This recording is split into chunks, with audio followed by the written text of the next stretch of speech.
ibu bapa muslim muslimat dirahmati Allah sekalian. Pertamanya saya menyampaikan salam samahat al-mufti yang kebetulan pada malam ini Datuk Samahat dikunjungi oleh beberapa tetamu dan teman saya. Atas maksud itu beliau meminta saya membahaskan tajuk ringkas kepada tuan-tuan dan bersempena dengan hijrah Nabi Sallallahu Alaihi Wasallam yang biasa dibicarakan dalam bulan Muharram ini. Pada malam ini kita akan membicarakan satu tajuk khusus berkenaan dengan peristiwa hijrah Nabi Sallallahu Alaihi Wasallam. Para hadirin hadirat ibu bapa sekalian, seperti mana yang kita maklum, bulan Muharram bukannya bulan Nabi berhijrah meninggalkan Mekah ke kota Madinah. Sebaliknya bulan Muharram dianggap sebagai permulaan perkiraan tahun baru Islam adalah kerana Khalifah Islam ketika itu Sayyidina Umar Al-Khattab setelah berbincang dengan para sahabat, mereka bersetuju memilih bahawa bulan Muharram adalah bulan yang diambil kira sebagai permulaan perkiraan tahun Islam. Ini adalah kerana seperti kata Ibn Hajar Al-Asqalani, kerana semangat nak berhijrah itu sebenarnya telah pun muncul benihnya sejak bulan Muharram ini. Walaupun di dalam beberapa karya sirah yang besar menyebut bahawa ia bermula sejak bulan Zulqa'dah. Berdasarkan kepada satu riwayat, apabila orang-orang Mekah sudah tidak diharapkan lagi keimanan mereka, maknanya orang Mekah ni dakwah macam mana pun tak nak beriman. Buktinya mereka mula berani menyentuh tubuh badan Nabi selepas kewafatan isteri Nabi dan juga pak saudara Nabi Abu Talib. Tahun kewafatan isteri dan bapa saudaranya itulah dipanggil Amul Huzni. Amul Huzni, tahun duka cita Nabi Sallallahu Alaihi Wasallam. Kata Ahlu Siyar, setelah wafatnya Khadijah 3 hari selepas itu menurut satu pendapat. Atau pendapat lain kata 2 bulan selepas itu baru meninggal pula bapa saudaranya Abu Talib. Lalu sebelum ini orang kafir hanya ancam Nabi melalui perkataan, tetapi sejak meninggal bapa saudara Nabi, mereka mula berani menyentuh tubuh badan Nabi. Contoh, Al-As, satu orang kafir yang jadi lurus betul-betul gitu orangnya. Mana ada dalam masyarakat itu orang jadi betul, itu orang-orang buat main-main. Jadi orang-orang yang betul macam ini pun sudah berani menyakiti dan juga menghina Nabi SAW. Ini tahapnya setelah kewafatan isteri dan juga bapa saudara Nabi. Lalu orang Mekah sudah tidak diharapkan lagi beriman. Tak ada nampak benih nak beriman pun tak ada.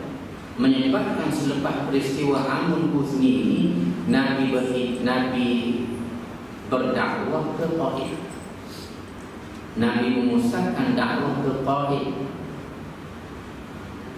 Dan katanya lagi Ahlu Siyar, yakni sekolah kita dalam bidang sirah kata, sebenarnya Abu Bakar datang jumpa Nabi bawa tunggangan siap-siap. Bawa tunggangan siap-siap, katanya, ya Rasulullah, kita hijrahlah. Sebab sudah tidak boleh diharapkan lagi imannya orang Mekah. Lalu Nabi kata tunggu sehingga wahyu Allah terima. Panjanglah dari Abu Bakar dengan Nabi. Saya tidak mahu panjangkan, tuan-tuan sudah maklum. Cuma saya nak beritahu peristiwa Abu Bakar bawa tunggangan untuk ajak Nabi hijrah itu difahami berlaku dalam bulan Zulqa'dah.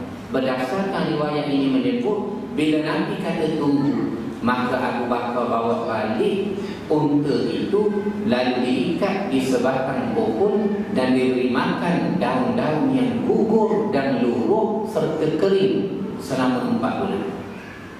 Manakala selama 4 bulan Nabi hijrah ni ujung Safar masuk awal Rabiul Awal. Ni kita sudah sedia mana? Nabi hijrah ujung Safar 27 Safar,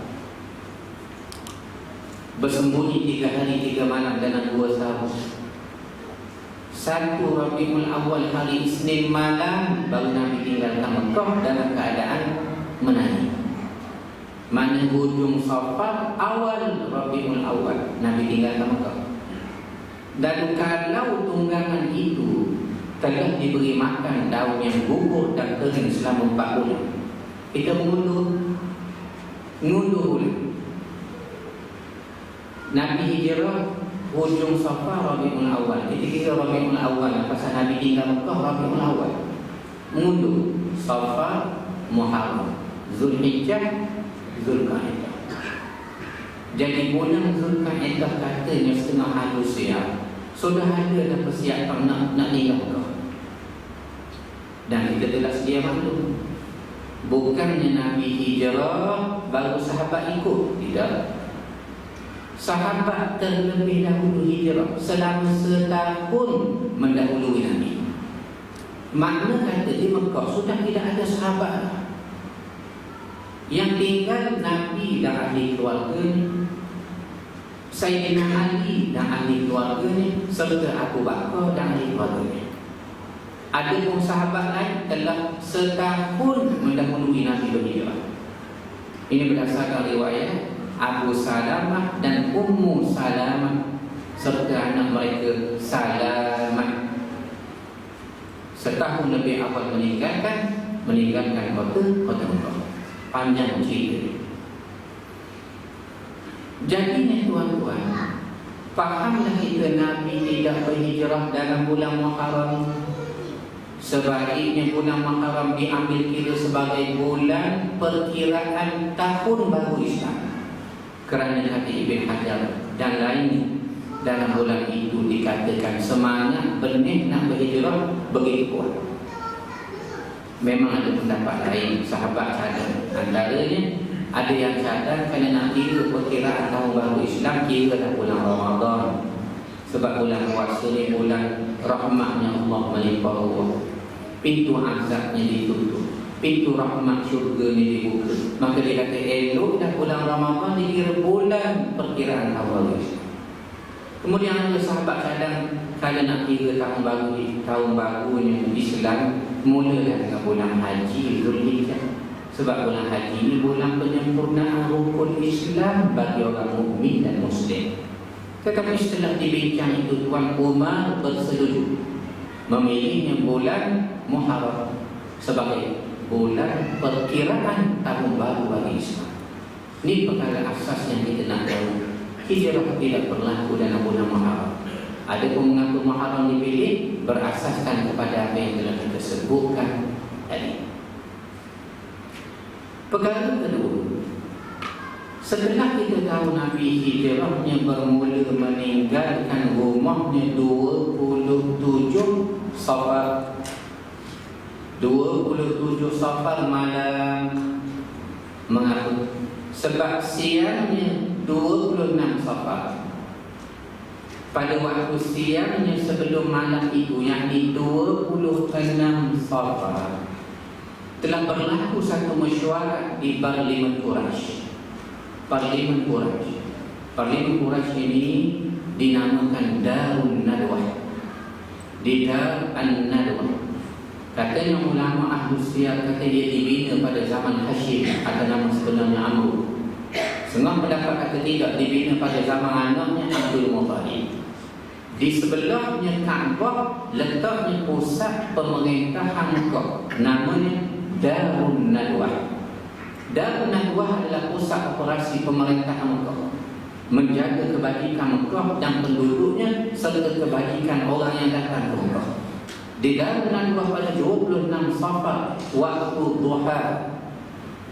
duha telah berlangsung satu mesyuarat bagaimana kita nak buat tindakan terhadap Muhammad dan agama barunya.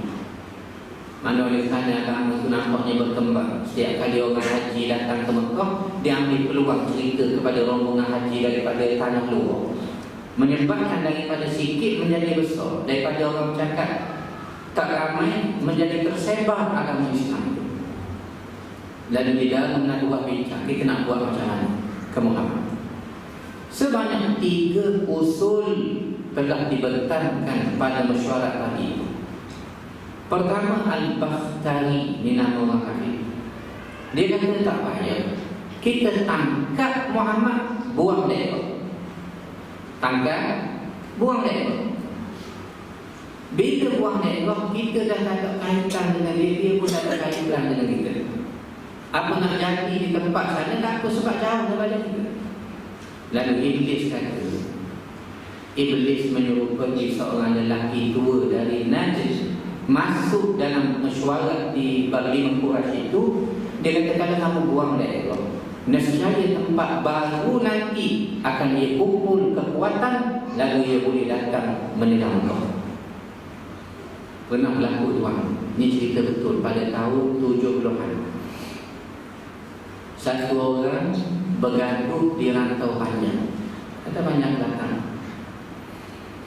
Kemudian dia bertikam, bocor macam mana bertikam, cedera ke mati, wallahualam, saya dah tahu.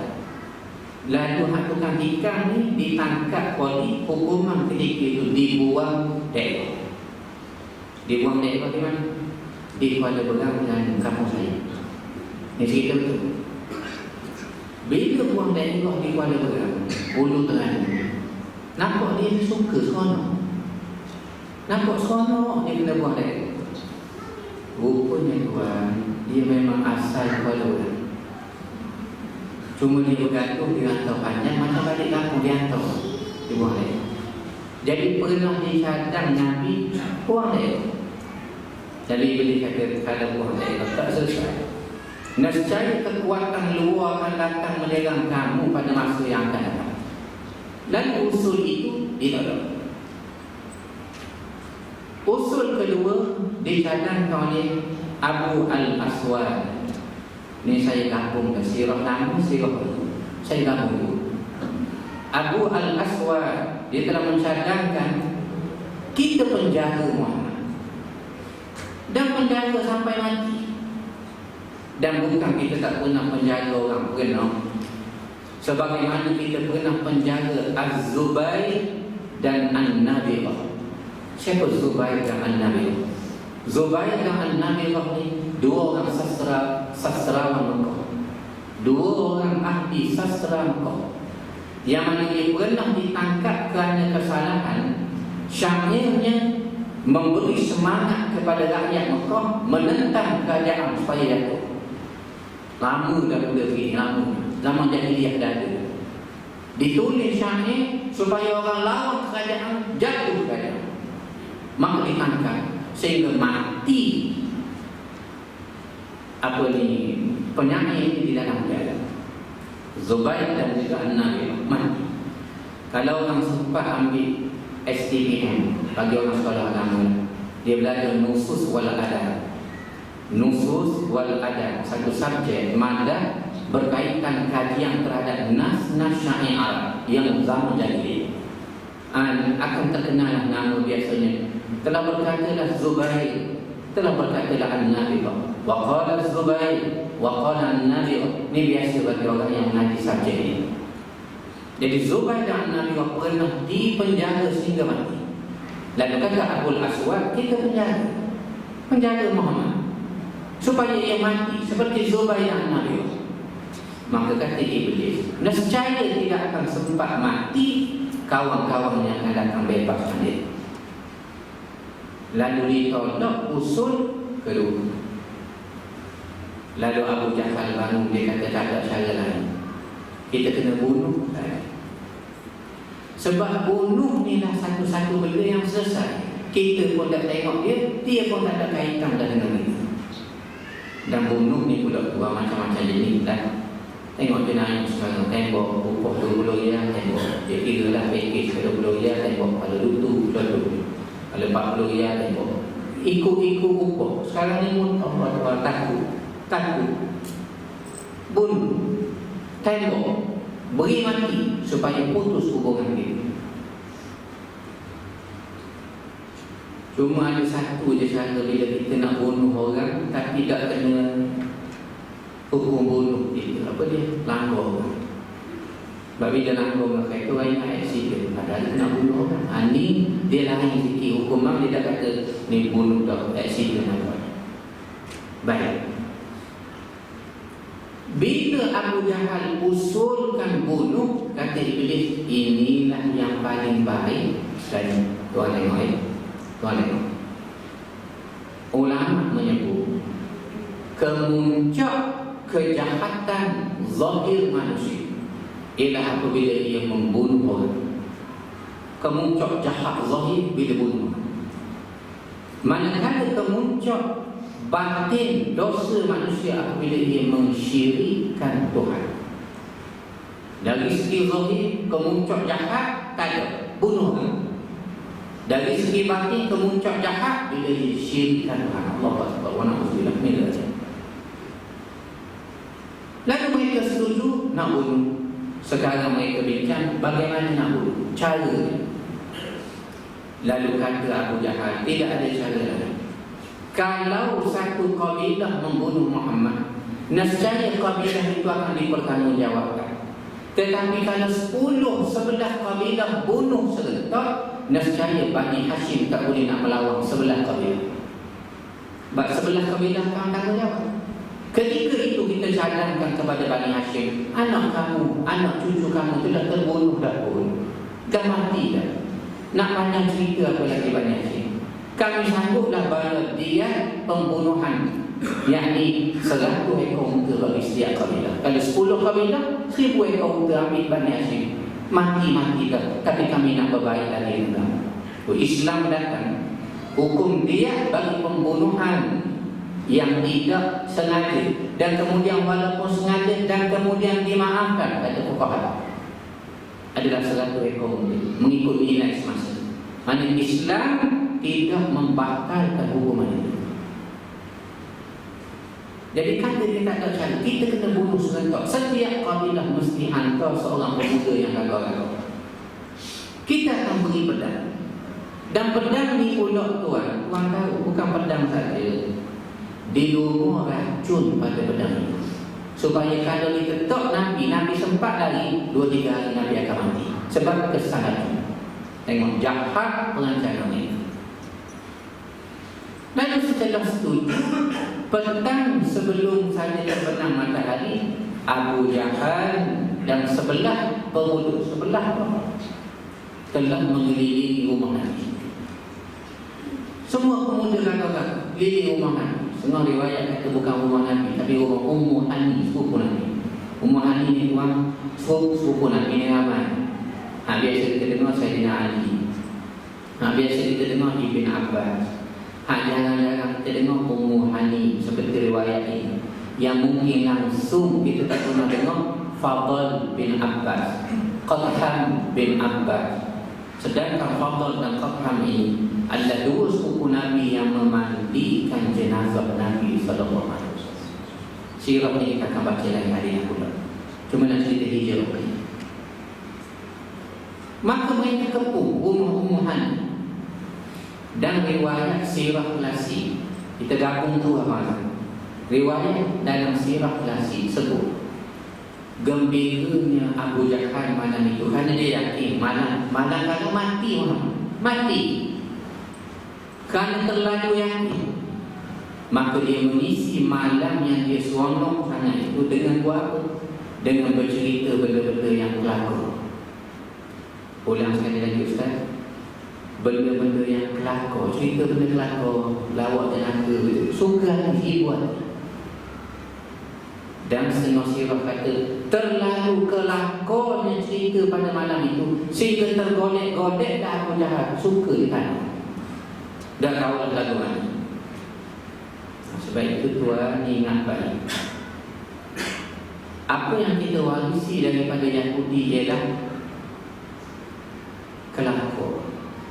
Manakala apa yang kita warisi daripada Nasrani ialah nyanyi-nyanyian.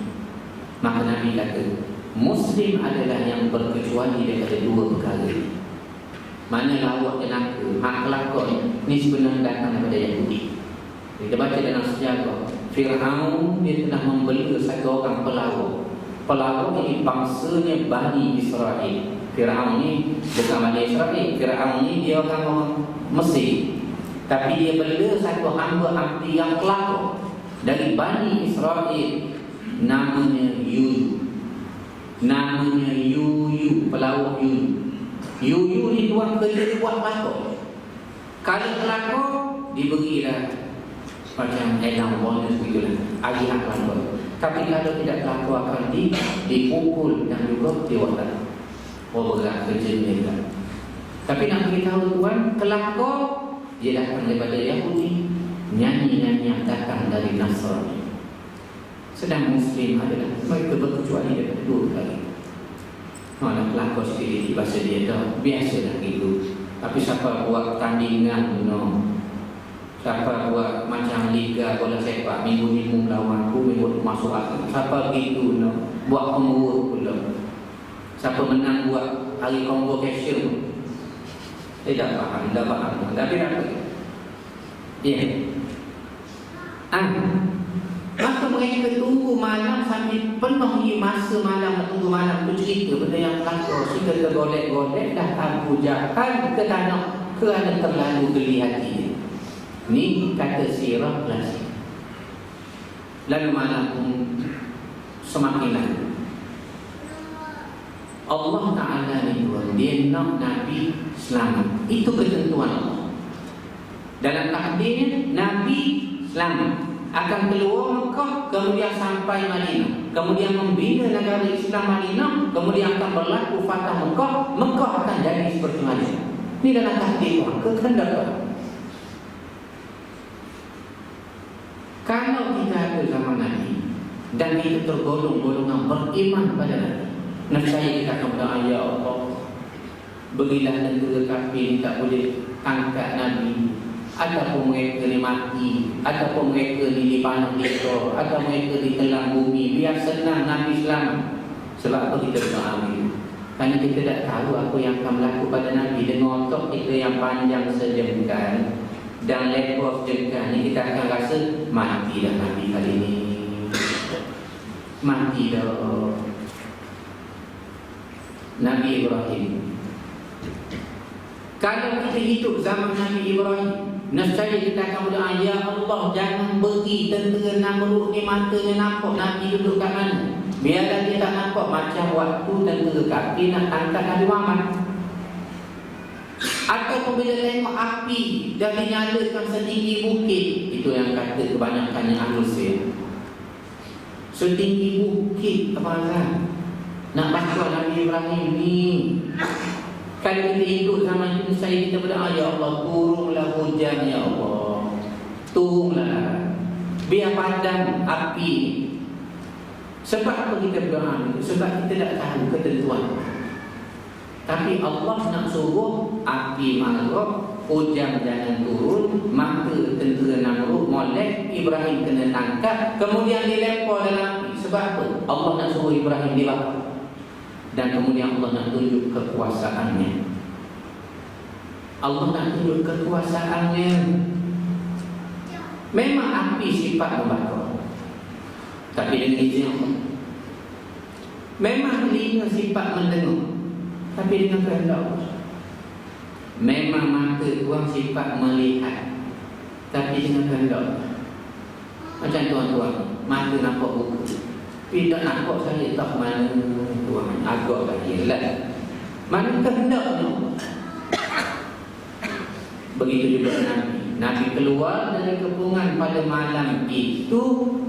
Riwayat banyaknya menyebut, disepakati riwayatnya, seperti hadis dalam Bukhari dan Muslim menyebut, Nabi membaca ayat ke-9 surah Yasin. Wa ja'alna min baini aydihim sadda wa min khalfihim sadda fa ushaynahum fa hum la yubsirun. Kami jadikan di depan mereka dinding, di belakang mereka pun dinding, menyebabkan mereka tak nampak. Mereka tak nampak. Ini ayat-ayat berlaku, ramai orang hafal.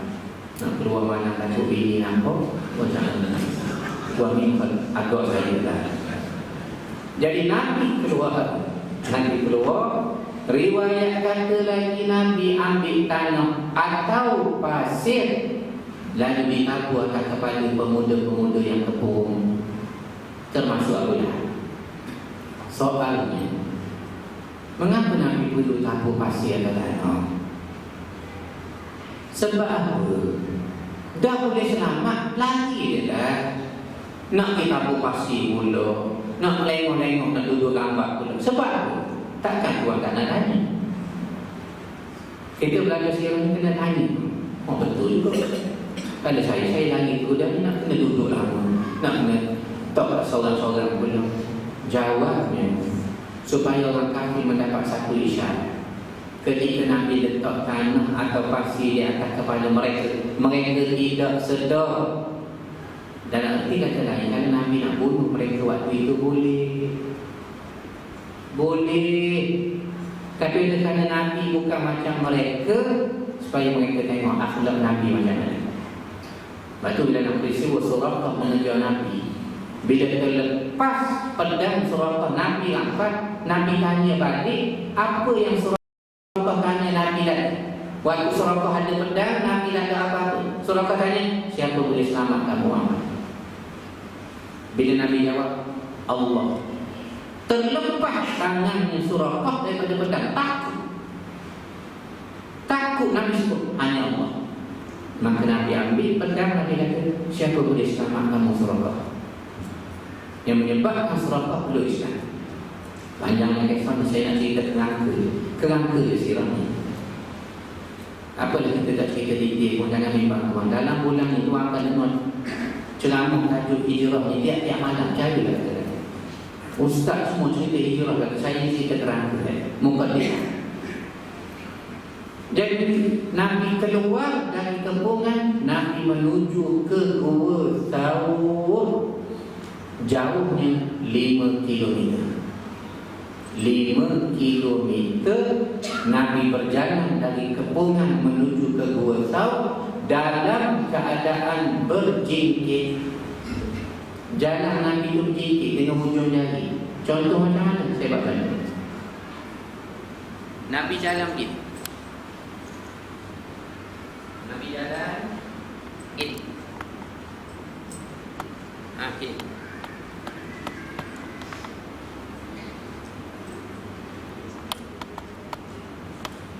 Nampak tuan ni, cara Nabi berjalan dengan hujung jari berjingkit. Tak ada penceramah macam saya ni, tak ada. Saya seorang je tuan, percaya kan. Mana ada penceramah siapa bangun waktu saya, apa nak daripada saya jadilah. Saya tuan faham. Nabi berjalan berjingkit 5 km. Sebab apa kita kata belajar sirah ni, kita tanya sebab apa Ustaz? Sebab tak nak tapak kaki bagi kita dikesan orang-orang Arab kafir. Maka tuan tanya lagi, kalau dikesan pun Ustaz, takkan mereka tahu tapak kaki Nabi? Kan padang pasir ni luas, orang lalu lalang tiap hari.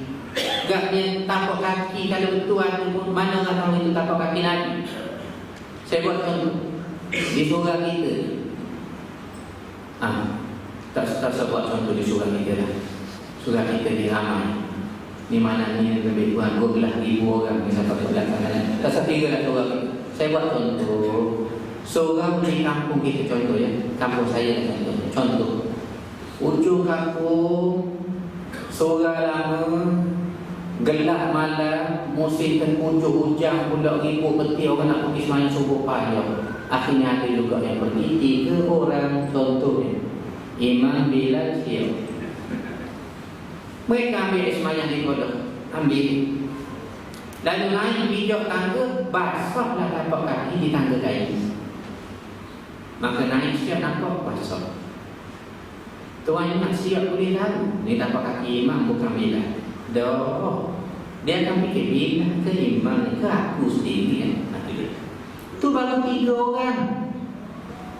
Baru 3 orang. Ni kampung doktor di padang pasir. Apakah ada orang Arab yang boleh mengesang tapak kaki di padang pasir dan mereka boleh tahu siapa pemiliknya? Jawabnya ada. Siapa mereka? Kata dalam sirah-sirah klasik seperti Ibn Hisham menandakan bahawa mereka ini adalah ahlul khilafah. Jangan lupa istilah ahlul khilafah. Ahlul khilafah adalah satu orang pedalaman di padang pasir yang dibagi, yang sifatnya normal, berpindahan. Kita akan belajar bagaimana Nabi berhenti di sebuah kemah Ummu Ma'bad dan Abu Ma'bad. Abu Ma'bad dan Ummu Ma'badnya adalah badui pedalaman di padang pasir yang mereka ini sifatnya berpindahan. Apa berlaku? Ahlul khilafah adalah satu kelompok badui di padang pasir yang Allah Ta'ala beri mereka ilmu. Melihat tapak kaki di padang pasir, mereka tahu siapa dia. Tuan boleh bayangkan. Tuan boleh bayangkan ilmu Allah bagi. Tengok tapak kaki di padang, bukan di kaki, di padang pasir. Kita hari ini ayat Datuk, kita pergi ke Coki. Nampaklah orang tak gambar tapak tangan gitu kan. Dedek nasi. Itu pun dia dedek nasi kita di tapak tangan kita. Ini ahlul khilafah melihat tapak kaki, bukan di kaki, di padang pasir. Mereka tahu siapa yang punya. Maka Nabi berjalan dengan ujung jari 5 kilometer, bersembunyi dalam gua Thawr 3 hari 3 malam. Maknanya 28, 29, 30, 27 malam masuk 28, 29, 30. Satu Rabiul Awal hari apa? Isnin, jangan lupa. Satu Rabiul Awal harinya Isnin, waktunya malam. Pelik tuan ni. Nabi kita banyak dalam hadis sebut bila Nabi nak berjalan, nak musafir, Nabi akan berjalan malam. Nabi akan berjalan malam bahasa. Anda macam kita nak balik kampung, tolong malam. Nak balik raya, tolong malam. Nak balik raya, tolong malam. Nabi biasanya berjalan bermusafir malam. Ini berasaskan pada satu hadis di mana Rasulullah SAW telah bersabda, "Alaikum bidul jati fa innal arda tutwa bil laili." Kata kamu kalau nak jalan musafir jauh, jalanlah malam hari ini. Kerana bumi seakan dilipat dengan sebab malam. Lepas tu bila berjalan malam, kita rasa cepat. Jalan ni, siapa dah? Naik pak, dikajar betul. Nak balik Kuala Lumpur, nak balik ke Kedah betul. Naik pak, gelap. Kadang-kadang ada dalam aku jalan. Bila sekali laku mari, Allah, siapa sini dah? Kata gelap. Tulang sikit juga Allah terlepas dah. Maknanya tu. Mengatakan fa'innal arda tutwa bil lail. Seakan diri Nabi melalui berjalan malam. Lalu satu Rabiul Awal harinya Isnin, waktunya malam. Nabi tinggal ke Mekah dalam keadaan menangis. Mengapa menangis? Ini baru belakang sirah tanya.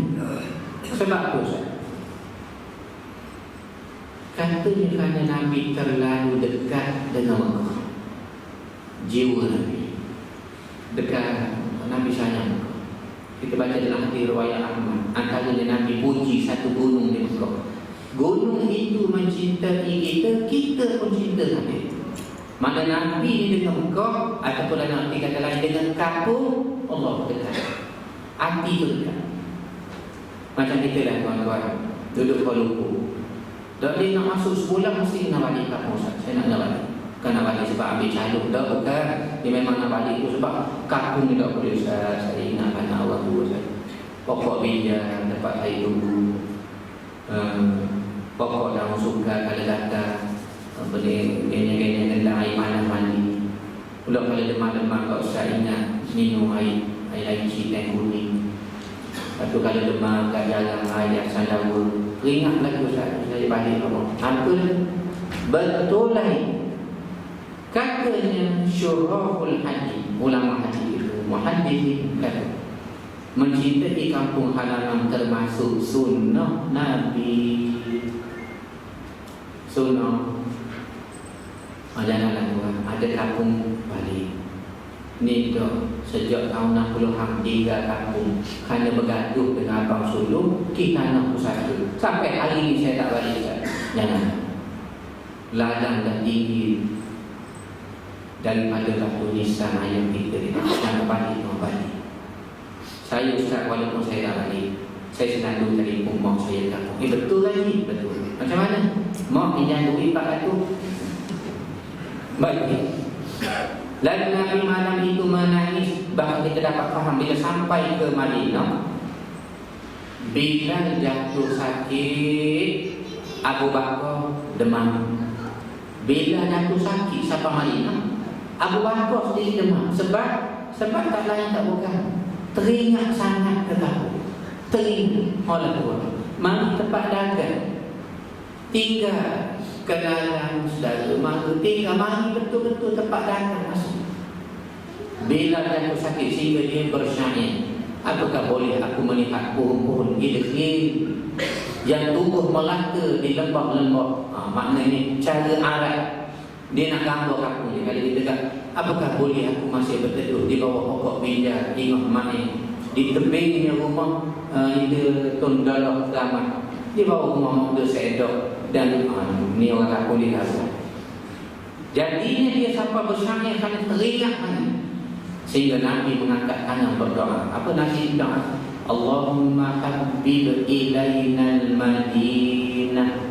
Ya Allah, siapa demam bila, siapa sakit Abu Bakar, berilah kami sayang dan kasih kepada bumi Madinah ini. Kahubbina Makkah, seperti kami kasih kepada Mekah. Tengok Nabi dah. Au asyad hubban, atau lebih lagi kami sayang sini. Wahai Allah, dah sampai sini dah, berilah kami sayang macam di Mekah, atau lebih lagi. Itu kata ulama. Kesan daripada doa Nabi ini, bila Nabi kata atau lebih lagi di Madinah. Bila kita pergi Madinah, terasa lain tuan banding Mekah. Terasa lain. Ini katanya kerana kesan doa Nabi. Lain satu Rabiul Awal Isnin malam Nabi meninggalkan Mekah dalam keadaan menangis dengan 4 orang. Mana termasuk Nabi 4 orang yang bermusafir malam itu. Siapa? Pertama Nabi kita sallallahu alaihi wasallam. Kedua sahabatnya lagi, mertuanya Sayyidina Abu Bakar. Ketiga Amir bin Furaihah. Amir bin Furaihah ni budak yang kerja dengan Abu Bakar, ternak bini Abu Bakar. Dia tukang gembala kambing bini Abu Bakar, dia ikut juga. Dan keempat, seorang kafir yang Nabi percaya pada dia. Dia mengambil upah dengan Nabi dan Abu Bakar, iaitulah upah tunjuk jalan. Dia dimakai jalan dalam potong, dalam kita, nak boleh siapa ke mana.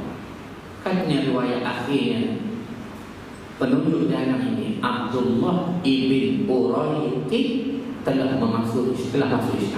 Kerana dalam perjalanan dengan Nabi dia tengok banyak mukjizat Nabi lah. Masuk Islam Abdullah bin Uraiti. Dari 4 orang, Nabi, Abu Bakar, Amir bin Furaihah dan Abdullah bin Uraiti. Mereka berjalan 8 hari 8 malam. Kalau satu Rabiul Awal 8 hari 8 malam sampai 8 Rabiul Awal. Kalau satu Rabiul Awal hari Isnin, bila 8 Rabiul Awal hari Isnin tu kau tuan kira Isnin, Selasa, Rabu, Khamis, Jumaat, Sabtu, Ahad, Isnin 8 Rabiul Awal. Di mana? Bukan di Madinah, di Kubah. Nabi berhenti Kubah dulu. Di Kubah Nabi bina masjid pertama di dalam Islam dengan tangan baginda yang mulia. Itulah Masjid Kubah yang sekarang ini kita pergi, yang disebut dalam hadis riwayat Imam Muslim, riwayat Tirmizi tersebut. Apa dia? Yang masih tercatat di pintu masjid nak masuk ke Masjid Kubah. Apa dia? Sesiapa berwuduk di rumah masuk hotel kita ke, bilik kita di Madinah ke, kemudian kita mari Kubah. Sesiapa berwuduk di rumah, kemudian bersolat 2 rakaat di masjid ini, pahalanya seperti mengerjakan umrah. Yang mana kita ambil fadilah setiap kali pergi ke rumah. Tapi kita sekarang tak orang, kita terbalik. Yang Nabi sebut siapa berwuduk di rumah dan sembahyang di masjid, Kita semayang di rumah, buang air di masjid, betul tak? Betul. Nabi suruh berwuduk di rumah, sembahyang di masjid. Kita semayang di rumah, buang air di masjid ni yang banyak itu. Nabi bina dengan tanah baginda yang boleh diubah. Berapa hari Nabi duduk di Quba, kata Imam Syafi'i, dan beberapa pendapat lain kata 4 hari 4 malam. Nabi duduk di Quba 4 hari 4 malam. 8 campur 4, 12 Rabiul Awal. Isnin campur lagi 4 hari, Jumaat 12 Rabiul Awal. Nabi baru masuk ke Madinah. Bila nak masuk ke Madinah, tuan, orang bergebuk-gebuk nak sambut Nabi, nak terima sebagai tetamu. Ramai orang sedia rumah masing-masing. Lama dah tunggu Nabi mana. Sehingga mereka pegang tali untuk Nabi bergebuk. Nabi kata, dah lepas. Biarlah muka ni sendiri berhenti kat mana, aku turun di situ. Sebab kalau Nabi pilih kecil hati orang. Kalau muka pilih, dia nak buat. Jadi Nabi kata, biar dia berhenti, aku turun. Lalu bila unta tu berjalan, orang ikut belakang unta, kat mana nak berhenti unta? Akhirnya unta tu berhenti. Lalu unta duduk, tetapi Nabi tidak turun. Nabi dah turun. Sehingga unta baru kembali meneruskan perjalanan. Okey. Tempat pertama yang unta turun, Nabi tak turun, kemudian naik balik. Itulah tapak Masjid Nabawi sekarang. Sehingga kali kedua unta itu berhenti di depan rumah Abu Ayyub Al-Ansari. Soalnya tuan, mengapa unta berhenti di depan rumah Abu Ayyub Al-Ansari? Ada 2 sebab, kata sirah nasi. Pertama, sebab memang Nabi nak berhenti di rumah saudara mara. Nabi cenderung nak berhenti di rumah saudara mara. Menunjukkan sunnah pada kita tuan. Orang tua kita dulu ajar betul. Apa dia? Kalau kita pergi mana-mana, kalau ada saudara mara, pergi rumah saudara mara. Ingat orang tua kita ajar dulu. Kamu ingat? Ada mungkin sini ada buat ngah berhenti ke sana, bawa susu ke, bawa boleh ke bawa kata mak ke sana. Orang tua dulu ajar betul. Cuma kita sekarang tak tahu dah kenapa tuan. Kita ni jarang nak ingat orang tua. Dan kita dikurus di lerok. Kawan sendiri kata, bukan awak ada pak saudara ke sini? Dia kata ada. Tak awak tak pergi, malah saya kena semayang di rumah pula. Malah. Ini malah semayang di rumah, semayang lagi pula. Pak saudara tu ini kuat agama ni. Malah saya kena semayang di rumah tu. Jadinya tuan, Nabi ajar betul. Kedua, mengaku untuk berhenti di tanah Abu Ayyub Al-Ansari. Jawapannya, kerana ada sejarah yang pernah berlaku. Apa sejarahnya? Madinah sebelum namanya dipanggil Madinah oleh Nabi, ia dipanggil terlebih dahulu dengan nama Yathrib. Yathrib ini sebelum Nabi orang panggil Yathrib. Dalam bangunan haji, dalam Masjid Nabawi, selepas kerja haji selesai, kita pergi ke Madinah. Dalam Masjid Nabawi ini kebetulan ada Syekh Dr. Ali Asy-Syibil. Dia kata Syibil ni tuan, ada biasanya ketua ulama di Madinah.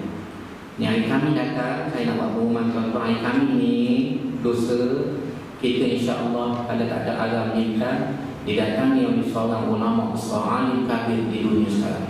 Siapa dia? Syekh Dr. Muhammad Al-Wali Hasan Didu Syangkiti.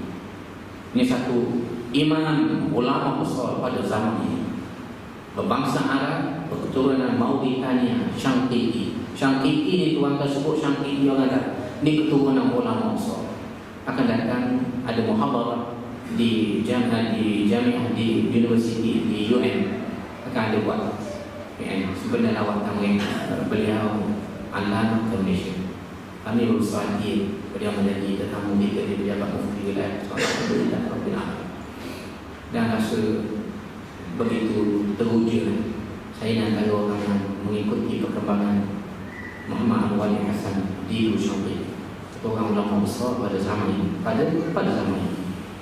Dan dia diberikan oleh Allah Ta'ala kelebihan ilmu. Hampir ke semua disiplin ilmu dia menghafalnya, bukan menulisnya, talakinya, menghafal. Dia tidak lagi menghafal sunnah sittah, tapi menghafal sunnah tis'ah. Bukan sunnah 6, sunnah 9. Ni orang gini tuan hampir jarang kita boleh. Ini semua sekali Allah Ta'ala buat pada satu generasi umat ada orang ini. Jadinya tuan,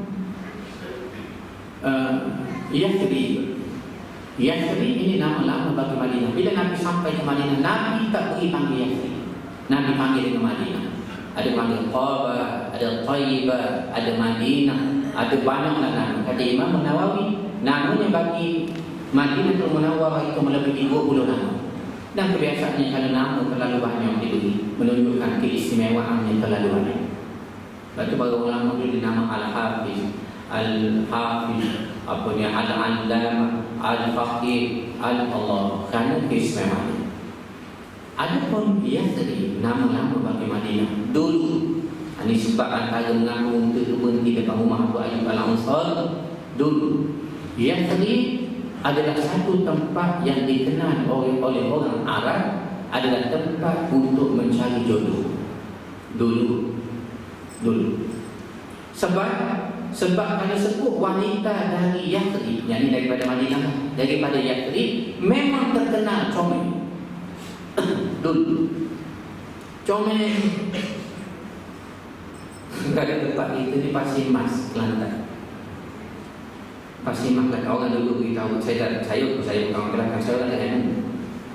Tapi orang Kelantan ni comel. Tapi bukan semua Kelantan kan ada Pasir Mas. Tapi bukan semua Pasir Mas kan ada Salo, Pasir Mas, Kelantan.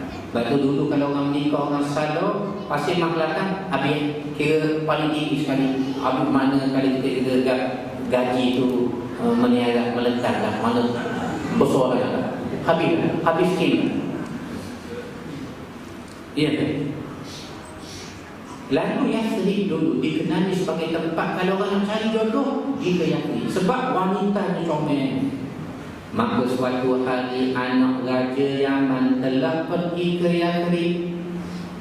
Sampai di Yathrib, gambar mata dia. Dah comel lah kita, comel pening. Tiba-tiba mari jahat dia pegang orang kurang di Madinah, di Yathrib. Bukan mari jahat dia, dia pegang. Bila pegang orang lelaki di Yathrib Madinah marah.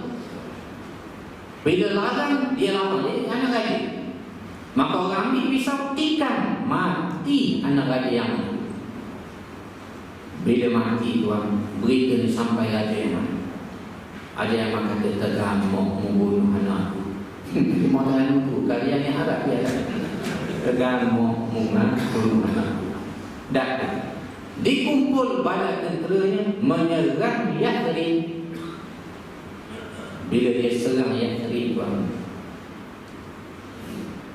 tuan takkan jumpa riwayat ini dalam sirah Lasi. Bila dia serang Yathrib, orang Yathrib melawan. Maka seni peperangan, pelawan daripada pagi sampai tengah hari, sampai asar, sampai petang. Berlabuh sepanjang hari sehingga masuk maghrib, mana berlabuh matahari pelik. Berlaku benda pelik.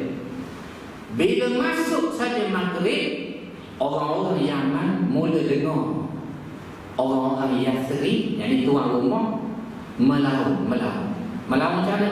Wahai orang Yaman, kita berhenti dulu perang, gelap dah ni, besok pula. Lalu orang Yaman peliknya orang Yathrib ni. Sepatutnya peluang kalau dia nak tikam, nak bunuh kita, pasal mana dia tahu tempat dia.